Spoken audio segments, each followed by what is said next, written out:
Do you see the screen now, or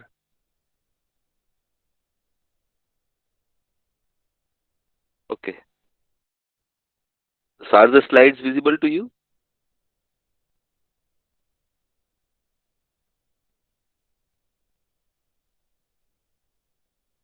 Okay, so let's begin. So machine learning we used to offer in seventh semester up to last year. So that's why I put seven here to emphasize on that. Now we have moved it to the sixth semester because of the demand of the subject, and also most of you would know that this is a very popular and in demand subject these days. Many companies are looking for machine learning engineers, and everybody is talking about data science and intelligent systems which can learn from data and all that. So we'll talk about this. And now it is first time it is being offered in the sixth semester. S- So the idea is that up to fifth semester, the courses were designed in a way that your programming and basics of computer engineering would be strong. And now in sixth and seventh semester, you will be learning the kind of subjects which would help you in preparing for higher education and job. So for your to pursue your masters also, or to prepare for gate exam, or while you are looking for a job in good company, in all this you will need some kind of specialized knowledge like machine learning, image processing, networking, information security. So this kind of subjects we have in sixth and seventh semester. So it is very high time to be very serious about your career if you are not already, because these two semesters are very critical, and then your engineering would be over. So after that you would be on your own. So is this is the right time to pick up and make at least one. So the ideally to survive, what you need is one good programming language. So you should be at least good in it. You should be good in at least one programming language, one or two strong core subjects, and one or two specialized subjects. So if you can master this thing, then at least you can, based on your interest and based on your strength, you can find out some job. So based on that, we have created this bucket of subjects, but out of this you can choose to excel in one or two. Of course you need to know all of them, because that what makes you a complete software computer engineer. But in this bucket you can choose one or two subjects of your interest, and you can excel in that subjects. So with that, let's talk about the outline of today's talk. We'll talk about we'll set the context of the subject. We'll talk about what do we mean by learning problem, what is machine learning. We'll also talk about types of learning, various approaches of machine learning, and finally we'll end with syllabus and teaching. Usually it takes more than a lecture, so maybe we can continue on this in next lecture also. So to begin with, as a computer engineer, if someone asks you what kind of problem or what do you do, then everything can be described by this one block diagram, a single block of a function which takes input x and produces output y. Right? So this is very trivial and simple way of looking at any system. So actually, any system takes input x and produces output y, and all engineers or all the people who develop the system uh, try to find out the f function or try to code the function f. So the function to convert x into y is usually well defined. For example, square y is equal to square of x. Or this well defined function can be described by some mathematical formula. So that's what the field of mathematics is all about. And that is why in very early stage of your uh, journey into computer engineering, you learn about functions and relations. So relation is mapping from one domain to another domain. So that is input and output. And functions are the process or formula through which you map input into output, right? So that is the base of computer engineering. This is where it all begins. So the function can be modeled through a formula, like y is equal to square of x, or it can be described through a procedure like sort or search and all that. We have discussed this with many examples. So this is how the system is defined, and this is what computer programmers or computer engineers do. So where what more we need, what else we need? So usually what, let's also list out what we have learned so far. We have learned many methods to solve function fx so that x from x you get y. So in that case, in fourth semester, we talked about traditional algorithms like greedy method, dynamic programming, etc. And we realized that for some problems, the exact solution is not computable in polynomial time. So we have function in form of formula or procedure or both, but it takes a lot of time to complete this procedure. And we say that for many problems, this procedure cannot be completed in polynomial time. And then for those kind of problems, we label them as hard problem or NP hard problem, right? This is what we have discussed at length during our algorithm course. For example, 01 knapsack problem can be solved using dynamic programming technique, but the time taken to solve that is not polynomial. Complexity of dynamic programming algorithm to solve 01 knapsack was order of m cross n, right? Where m is number of items and n is the size of the knapsack. And we argued that this is not polynomial, but this is pseudo polynomial. So we say that yes, we have a procedure, dynamic programming. Through dynamic programming, we can write a procedure to solve 01 knapsack problem, but it will not finish in polynomial time. That's why we call them hard problem. And then in fifth semester, you have gone through the range of techniques which can deal with this kind of problems, for which we do not have traditional polynomial time algorithm. Some examples are randomization and approximation. Our argument was when exact computation is costly, we try to use randomization and or approximation technique to find out a near optimal solution. Right? This is what we did. But then both comes with a caveat. If you are doing randomization algorithm, then you attach probability with your solution. You say that if you do n trial, then out of n trial, once or twice, with probability of 1 upon n, you get the correct answer. So when you run a randomized program, you attach a probability with the correctness of the answer. Of course, there are two variants, Monte Carlo and Las Vegas. One is always correct, but your running time is has a probability count. And second is fixed running time, but the answer correctness of answer has a probability count. But in both cases, you attach a probability count. And if you are doing approximation algorithm, then you try to say that how far your answer is from the optimal one. For example, the approximation based on approximate algorithm for minimum vertex cover problem gives twice the optimal answer, isn't it? So if the minimal vertex cover is 2, then your algorithm will not give answer more than 4. This is what you claim, right? So this is the story so far. So that is prelude or the context of this course.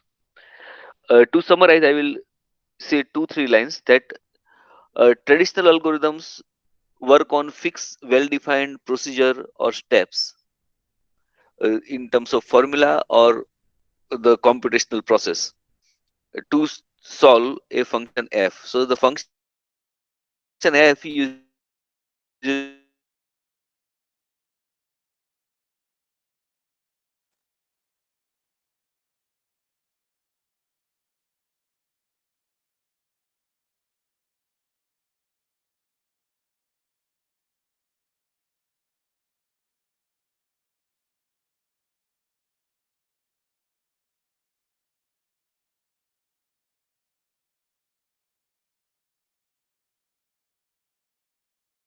parameter is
Yeah, so this was the prelude.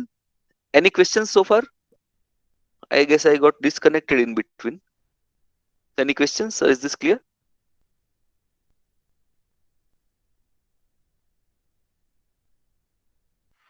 Can someone acknowledge if the audio is coming through properly?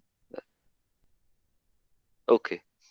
So what we are talking about is we are talking about traditional algorithms that we are used to write so far, and we said that those algorithms works on a fixed set of formula and procedure.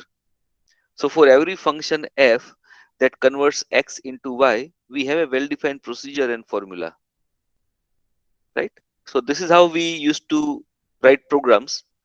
Now we are saying that there are some problems for which this fixed set of procedures, and if you go by this fixed set of procedure and per formula, then it cannot finish in polynomial time. That is one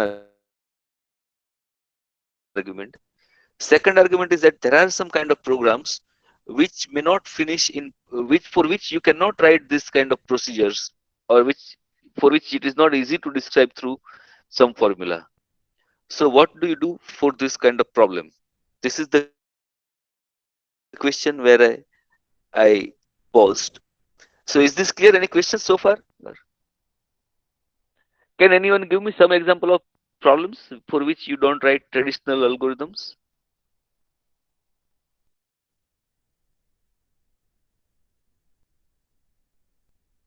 Okay, Janil says face recognition. Yes, okay. And why would you not write traditional algorithm for face recognition?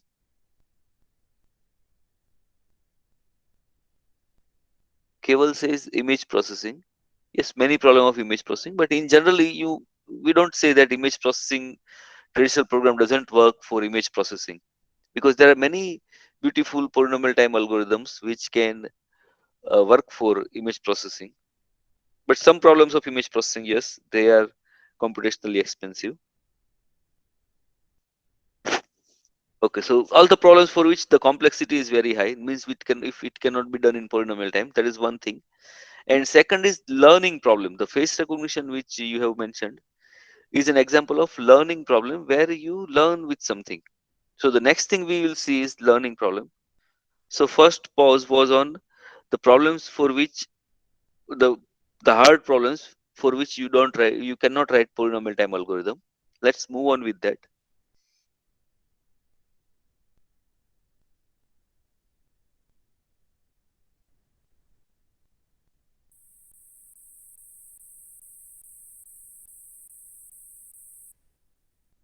So second kind of problems are those problems which require certain degree of intelligence and learning. So before moving to those kind of problems, let's understand what is intelligence and what is learning. Intelligence is the ability to acquire and apply knowledge and skills. For example, the before 2 years, none of us were aware about this virus called COVID or COVID-19. But now we all know a lot about this virus, and we have changed our life also because of this virus, isn't it? Like we are studying online, and we are not going out is out of our house. We are keeping social distance. So all this is the new knowledge that we have acquired in last couple of years. And like if I ask you a question like should you go out and eat food from a roadside eatery today, then most of you would say no. But if I had asked the same question 2 years back, then most of you say that why is this is a question, right? We do this every time. Why would we not go out and eat? But now the with COVID, the life has changed, and it has become a challenge. So we are as an intelligent human being, we have adapted to the new situation, and we have changed our behavior accordingly. So intelligence is the ability to acquire and apply knowledge and skills. Then what is learning? Learning is knowledge acquired through study, experience, or being taught. So this ability to acquire knowledge involves learning. When you acquire some knowledge, uh, we say that we are learning. So learning is a process of acquiring knowledge. It can be acquired through study, it can be acquired through experience, it can be uh, acquired through some kind of supervision. Like if someone teaches you something, then also you acquire knowledge. For example, right now we are participating in an online teaching. I have prepared slides. So usually earlier I used to teach on board, but now I am working with slides. So this is, we are learning new skills. Similarly, you are accustomed to sit in a classroom and take notes, but now we are discussing everything on Google Meet and Google Classroom and online material and all that. So not just that we are learning subjects, we are also learning due to this special challenge caused by the pandemic. So that is intelligence and learning. So if a person is learning new things, if a person is acquiring knowledge, and if the person is applying this acquired knowledge, then we call the person intelligent. And that's why we judge that humans are slightly more intelligent than other species or non-intelligent things, because we can do many different things and we evolve over a period of time. So that's why there is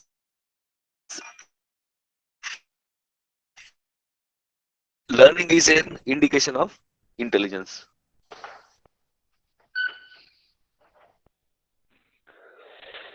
So solve through this practice of learning, and which requires some degree of intelligence.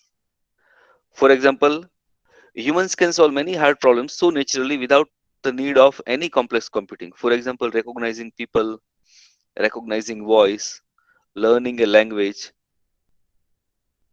right? So, as some of you have said that like face recognition, for system like face recognition, we cannot easily write a normal traditional algorithmic procedure because there are many variables and there are many factors which you need to consider. And if you consider all the factors and all the variables, then the time taken by the algorithm would not be polynomial. So it becomes very complex. But on the contrary, we do it very easily. Like you might be listening my voice after almost a year, but still you would be able to relate with my voice and you would be able to recognize, no, this is the same person who used to teach design an algorithm in fourth semester, isn't it? Somehow you would be able to relate. So we can recognize people, we can recognize voice, we learn a language. Language is also a very I can say that ability to learn a language, ability to communicate is rated at very high level of intelligence. Because if you notice, language is something very peculiar to humankind, right? Or or in other words, the language that humans speak is actually most complex and sophisticated compared to other species.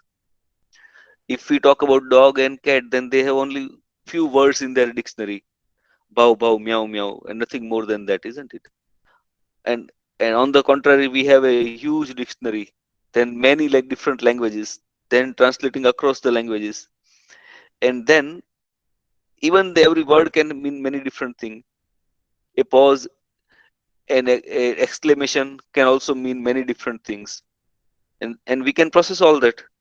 So that's why the language ability is considered as a very important indication of intelligence, and machines are still struggling to come up with a very strong solution to deal with human language. Of course, we are improving. Like we have Google Alexa, Google Home Mini, like voice assistant with us. We can who can uh, listen to us and operate on command. But that is for small sentences and specific tasks only. They don't converse like we do for hours and hours. So it will take some time.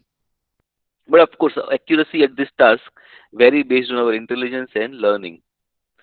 So when we talk about this kind of problems, the other kind of problems that I'm mentioning, remember that the first kind of problem that which I said were the problems where it was not easy to, so the procedure is known, but the procedure was not, procedure could not be completed in polynomial time. That was the first kind of problem. Now I'm talking about second class of problems, second type of problems, where it is not easy to find out that function or procedure. Even when we are recognizing people, when we are recognizing voice, if I ask you to write a process for that, it won't be easy for you, isn't it?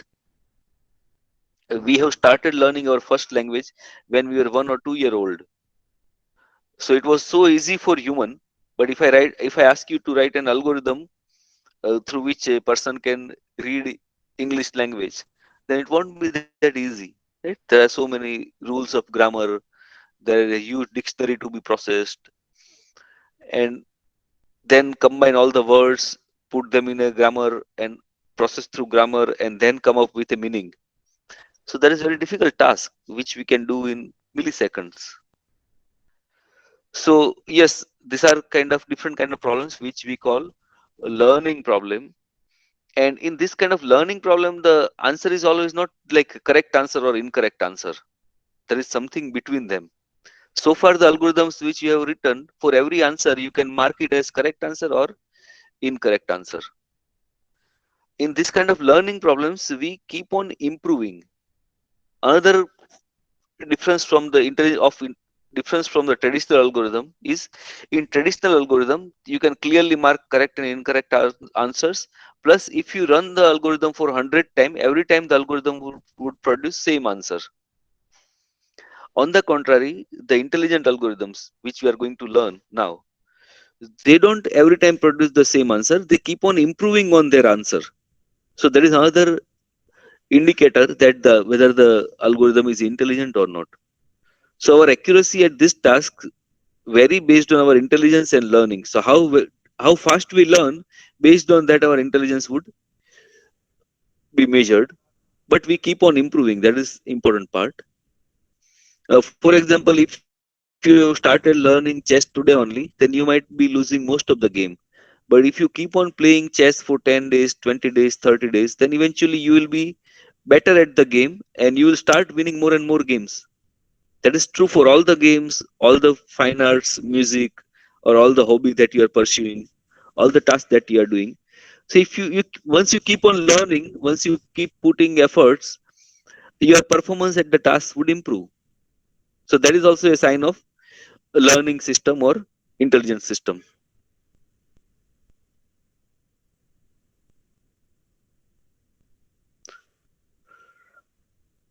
Any questions so far? Let me again check if everything is going on. Is all okay? Any questions so far?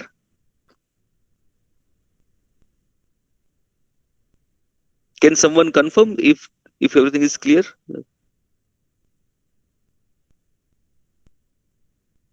Okay, Keval says accuracy is major focus. Yes, yes, Keval. So accuracy is major focus. But the important part is, in traditional programs, you know that the program will always give correct answer. So any program which can fail in even one input is not a right program. That is our way of looking at the traditional programs. Now we are saying that our program can make mistakes, but it will be efficient. And how many times it can make mistake, that will be measure of its accuracy, isn't it? So how to do this? How to find out y is equal to fx? How to find out the function f which can convert input x into output y? Uh, so that is the field of intelligence. Now we want to learn this function. In earlier days, we used to write code for this function. Now we want machine to be intelligent enough to learn this function. Traditionally, this falls under category of artificial intelligence, where the knowledge is represented by a set of rules and reasoning is a process of applying knowledge. So set of rules can be I think you know the logic systems, right? First order logic, second order logic, propositional calculus, predicate calculus. Then nowadays people have moved on to more advanced logic like description logic and all that. So this logic system was to encode knowledge. Like you might be knowing that famous example of proposition, like if it is raining, you will take umbrella. So if you take umbrella, it doesn't mean it is raining or something like that. So you define the rules, and based on rule, you do your reasoning. That is application of the knowledge. So that is rule based approach, where people use handcrafted rules to make the predictions and search for the best solution. So this is a very classical way of dealing with or of developing intelligence system, and you will learn it is in detail also. But something happened since the late 90s, that internet has evolved, World Wide Web, and now it has reached to your pocket in terms of mobiles. So in last 30 to 40, 20 to 30 years, people have started using internet so extensively that there is a lot of amount of data available on internet. And earlier people used to do use internet to get the information. Now we are using internet to put the information. We keep on blogging, we keep on posting, no matter what we are doing. Every routine, our every travel info, our every experience, our every emotion is nowadays online. We tweet, we WhatsApp, we Instagram, we put something on Facebook, and so on. So a lot of information, user is putting a lot of information on internet, and machines would not sit idle on those information. Machine will process those information. Why would machine process this information? Because machine wants to sell you things. So machine will try to learn about you based on the information that you are putting online. So based on your usage of your smartphone, uh, machine will learn about you, and based on that it will recommend you products. For example, if you are searching for Dell laptop on your on your mobile, and after that if you open Facebook, then Facebook will show this Dell advertisement. It will say that, are you interested in this? So it won't let you forget that you want to buy Dell until you actually buy it, isn't it? So machines are intelligent now. In 90s we used to surf internet and get the information and learn. Now you are giving information to machine and machines are learning. So that is where the term machine learning comes in. And it is more of a data driven approach in contrast to artificial intelligence. So artificial intelligence as machine learning is actually a branch of artificial intelligence, and it has evolved like this. So people used to write rules and apply this rule for reasoning, but sometimes the rule writing is very cumbersome task. There are a lot of rules to uh, develop an intelligent system. For example, if you want to do something like weather forecasting, then there are so many parameters to be considered before you can actually say anything about the weather. And on the other hand, as I said, in last 23 years, 30 years, a lot of data has become available on internet. So people have started contemplating that if there is lot of data available on internet about things, so why not to use this data to automatically construct such rules?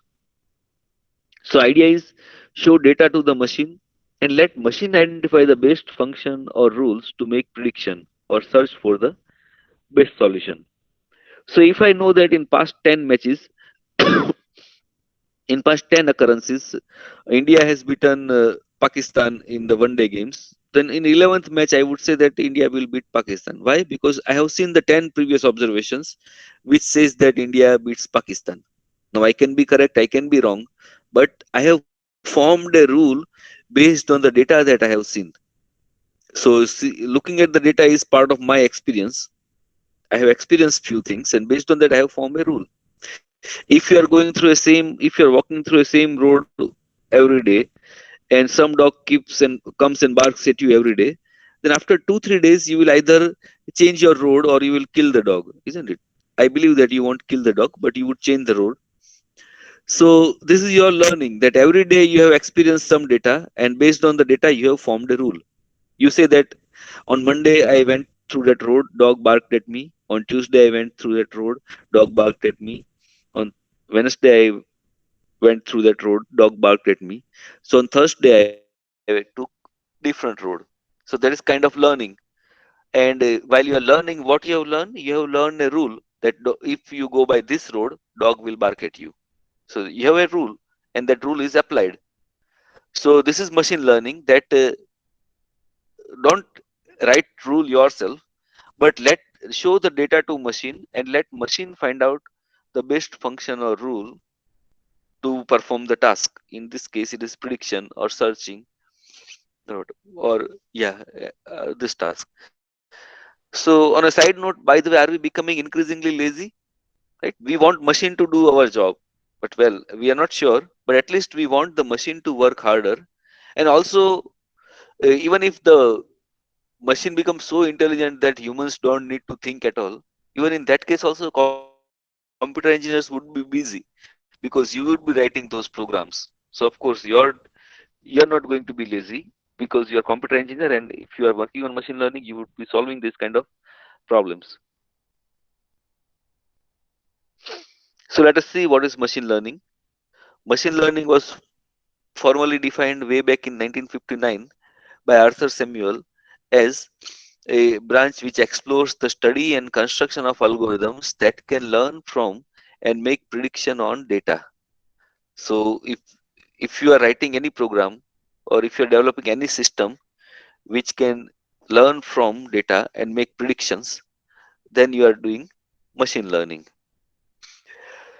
So the original idea was in 1950, and people used to think that programming computers to learn from experience should eventually eliminate the need for much of this detailed programming efforts, the kind of programs that we used to write. So it will eliminate need for those things. And field of study that gives computers the ability to learn without being explicitly programmed. So explicitly programmed means the traditional programming that we used to do, isn't it? Where, as I said, we need to write rule or formula for everything. But instead of that, what we want is we want to develop a mechanism where machine can read from the data, and from the data it will automatically decide what to do. Many such examples of these systems are there: email filtering, detecting network intruders, speech recognition, face recognition, games like chess and checkers. So actually, these days, so earlier when I used to teach machine learning, I used to motivate with many examples. But these days, you don't need examples. Whatever you're doing in your mobile, somehow or other, it involves some kind of intelligence, some kind of machine learning. When you are typing on WhatsApp, it will automatically suggest you some words. What will be the next word? If you get a message, happy birthday, then Facebook will automatically tell you reply thank you or reply something, whatever possible replies are, give some suggestion, and you choose from that reply. So machine is looking at your conversation and understanding the conversation also, and generating the sensible reply also. Similarly, if you are checking mail, then if you forgot to attach, it will ask you, have you forgotten the attachment? Right? Even if the spam mails are coming in, it will automatically put in junk folder or spam folder. While I'm speaking here, if you have kept this transliteration open, then speech to text conversion open, then it will automatically show you text of transcript of what I'm speaking, isn't it? So all these intelligent programs are continuously with you.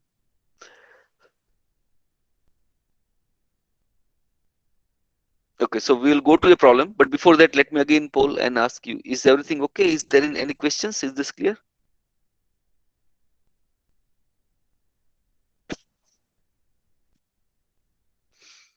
Okay, sharing this is clear. Right? Okay,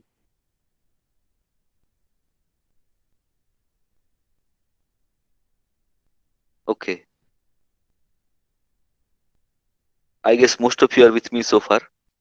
Any questions?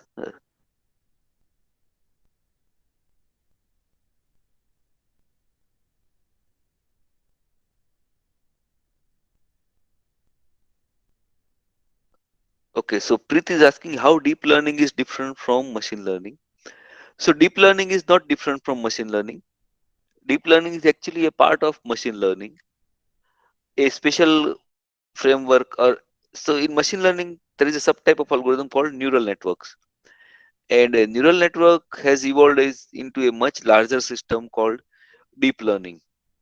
And it has become, in last decade, it has become so popular that all machine learning based problems are now getting solved by deep learning only. So people have moved on, and people nowadays are working on this field called deep learning. So it is emerging as a separate field, but it is part of machine learning only. And machine learning has much more than deep learning, but nowadays deep learning is popular, so people are talking about deep learning.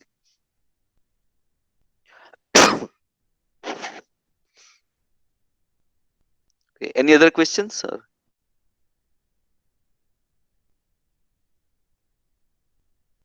okay, then let's move on to a small task. So let's say if we are asked to solve this problem, look at the person and identify her first language. So input is profile picture and output is first language of the person. Can we write program for this? Can we solve this problem by traditional way or by machine learning way, or does this qualify it as an intelligent problem? What do you think? Any suggestions? Okay, Keval Harsal says yes. So I think that's intelligent. You can solve it, right? So for example, Facebook has profile picture of every user. So now if Facebook needs a functionality to identify the first language of the user, can Facebook use this kind of algorithm? Like look at the profile picture and identify the first language. So many user might have mentioned first language in their profile. Many might not have mentioned. So if Facebook decides that now for all the users for which the first language is not explicitly stated, it wants to develop a predicted system which can automatically predict the first language. So from all the data available for people and known first language, so for all the people for which first language is explicitly defined on Facebook, take this as your training data, train the system in a way that profile picture and first language are input output. So input is profile picture, first language is output, and train the system so that when a new profile picture comes up, Facebook can automatically detect what can be the first language, right? So this kind of system we want to decide. And okay, Earth says that from data like city state prediction can be made. Yes, but the way I'm asking question is, you want to predict the first language from profile picture only. No other data is available. Let's say Abhi says that we can predict, but it may not be accurate. Yes, it cannot. It may not be accurate, but accuracy can be improved, right? So not being accurate is fine in learning, but if you can do something to improve the accuracy, then we would say that the things are intelligent. Okay, Shale says that with only photo we cannot predict. Janil also is skeptical, like can we predict from profile picture only? Okay, let me give you an example and then tell me, can you predict from the profile picture only? Yeah. For example, what do you think about this? Can you predict by profile picture only?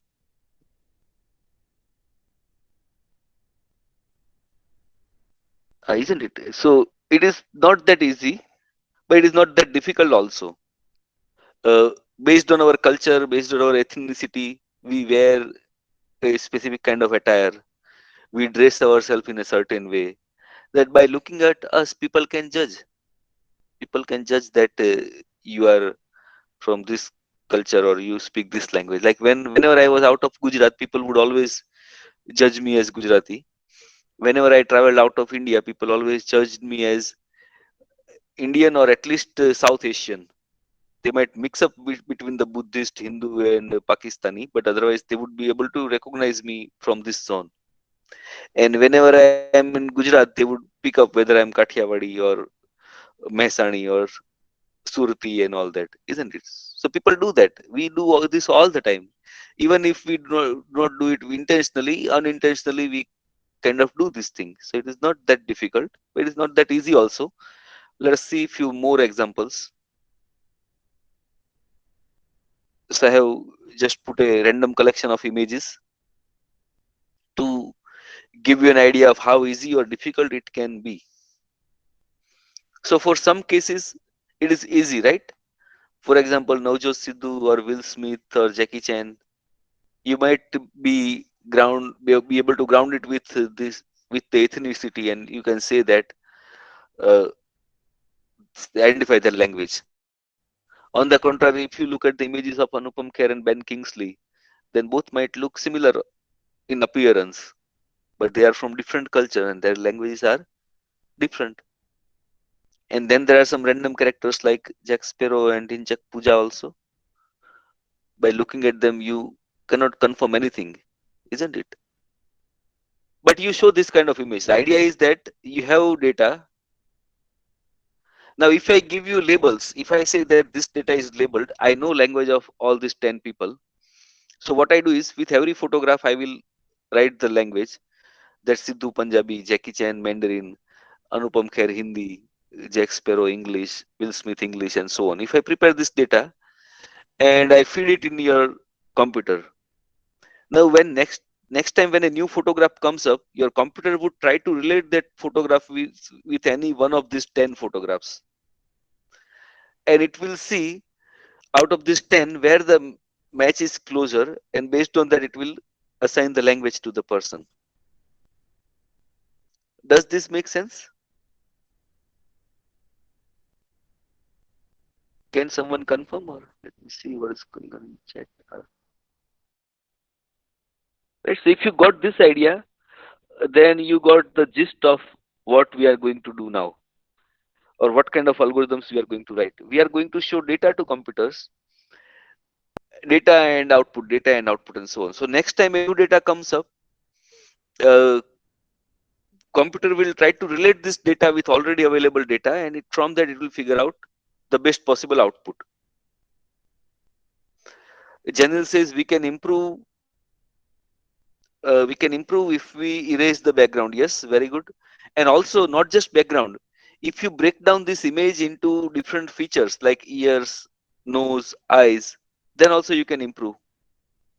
Yes, Keval is saying the same thing, eyes. Yes. So this is a step before you actually make prediction. So Janil and Keval has brought in a very interesting point that you look at the data. When you look at the data, you don't look at the entire profile picture.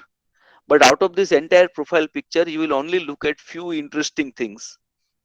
And using those few interesting things, you will make prediction. So converting data into interesting piece of information, or finding out interesting piece of information from the given data, is called feature engineering. And this interesting piece of information like eyes or nose are your features. They are identified as features. So usually this is the first step of any machine learning problem. Look at the data, from the input data, convert them into set of features, and use those features to make prediction. So it will improve efficiency and accuracy both. So your algorithm will also need to deal with less amount of data, because if you show the entire image, then more you are feeding more pixel to the computer. But if you are only pushing the image of eyes, then you are pushing less pixel to the computer. So this feature extraction or feature engineering, can machine learning identify with the help of DNA? DNA means this what is that? Deoxyribose nucleic acid? Are you talking about that DNA pattern or gene sequence? Are you talking about gene sequence? Okay. Yes, so a lot of machine learning is done on genes also. People, because there is a reason the size of this DNA sequence is very large. So matching the DNA sequence is also a very interesting machine learning problem, and many people are working on this. Yes. So that is an input data. Here our example was a face. In other case, our example can be DNA. Yeah, so that is also an interesting field of where machine learning is required. So this is, so I think most of you got the gist of today's discussion, that we look at the data, we break down data into features, and we run these features, and we compare the features with the already known things and try to find out the answer. So let's go through one more slide and then we'll finish today's talk. So let's try to put the things into numbers, whatever we have discussed. So how to identify language from profile picture.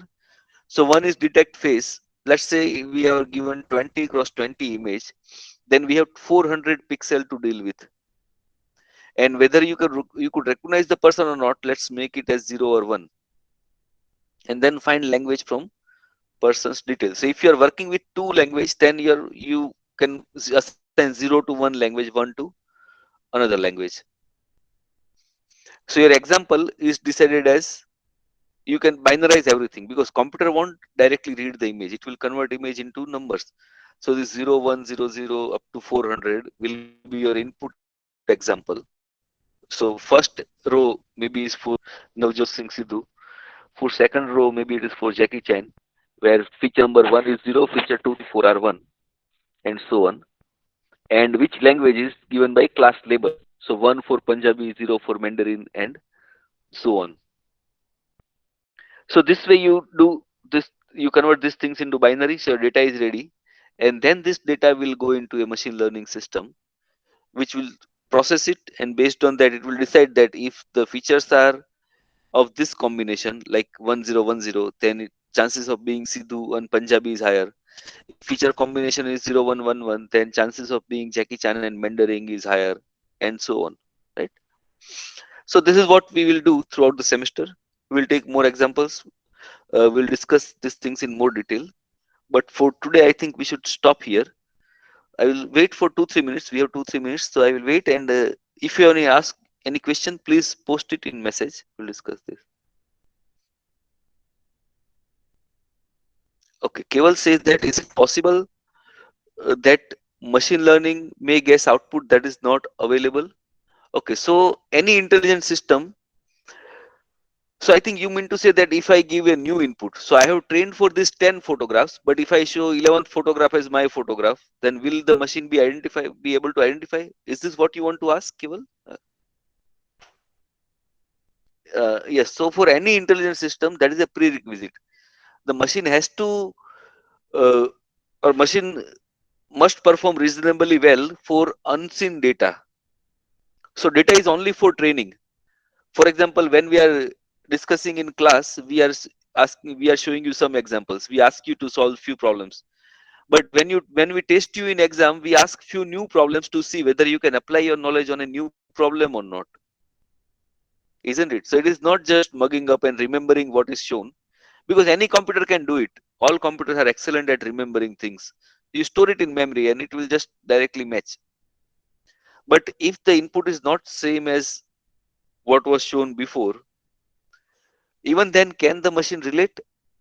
So this is where intelligence comes in. And that's why in your aptitude test also you are always asked about missing data. Like if I in aptitude they do ask questions like 1, 3, blank, 7, something like that, right? And then you say that in blank it should be 5. So what you have done is you look at the pattern, you look at the data. From the data, you could figure out the pattern that it is a arithmetic progression with a difference of 2. And then this knowledge you could apply to an unseen data and you could fill the blank with the value 5. This is the entire process of learning and applying the knowledge. So look at the data and find out the underlying pattern that is learning. When I show you data like 1, 3, blank, and 7, you could figure out the underlying pattern as arithmetic progression with a difference of 2. So that is your learning. And then you fill the blank with number 5. So that is your application of the knowledge. So same thing applies everywhere. So I trained for 10 images. From the 10 images, you might have decided color as a feature, eye as a feature, nose as a feature, and you group them as if color is white, then English is the language, and so on. And you form this rule, you form this pattern, and then when a new image comes, it will make decision from that. Yes. Any other questions?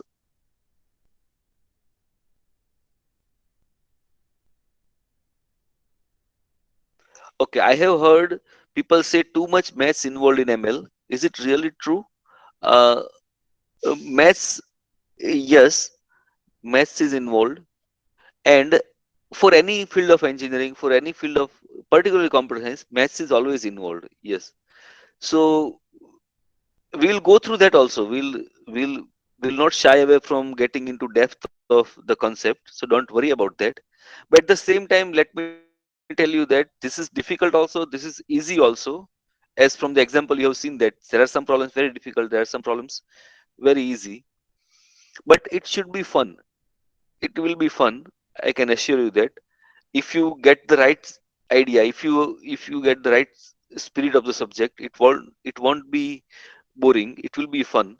And yes, mathematics is required, and we will go in the depth of mathematics whenever it is necessary. So don't worry about that. Even maths would be interesting after this. If you start liking this subject, you will start liking mathematics also, if you are not already. Have I answered your question, Preet? So, okay, Bhavik says we will cover NLP, a bit of NLP. NLP is a different subject entirely. I would like to talk about it more, but this for this subject, the scope will be machine learning only.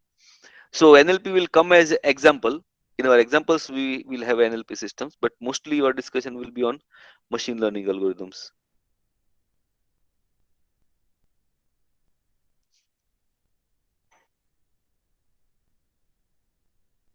Okay. Okay, so but if machine do not know if a particular image exists or not, like image of any unknown planet, then how it would guess? Okay, so it would try to relate. So if you think deeper about how our mind works in an unknown situation, then what mostly we do is we try to relate the unknown with something that we already know.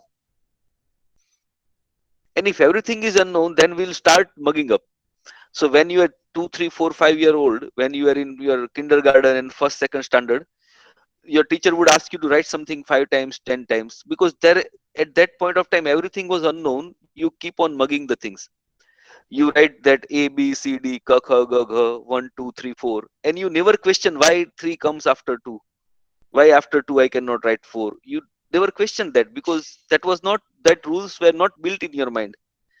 If now at the age of 20, if someone start teaching you the way you have been taught in first standard, it would be very difficult. If you have not learned the alphabet, the numbers so far, and if someone start teaching you number at this stage and say that after one you have to write two, then first question you write is why two? Why two is shaped like this? Why cannot I draw any other shape for two? Right? There are so many questions. So when the world is entirely new, you start remembering things, you start mugging up. But as you remember the things, as you mug up, you internally start building rules. That is your learning.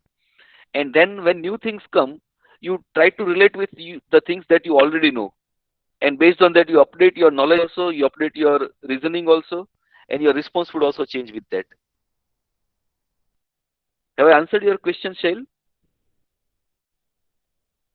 So if it is completely new and you have never experienced this before, then you will start remembering it.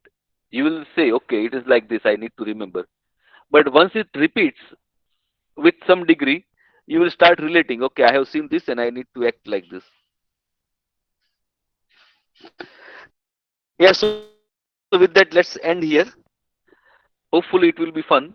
And from next lecture, we will start discussing about different topics in more detail.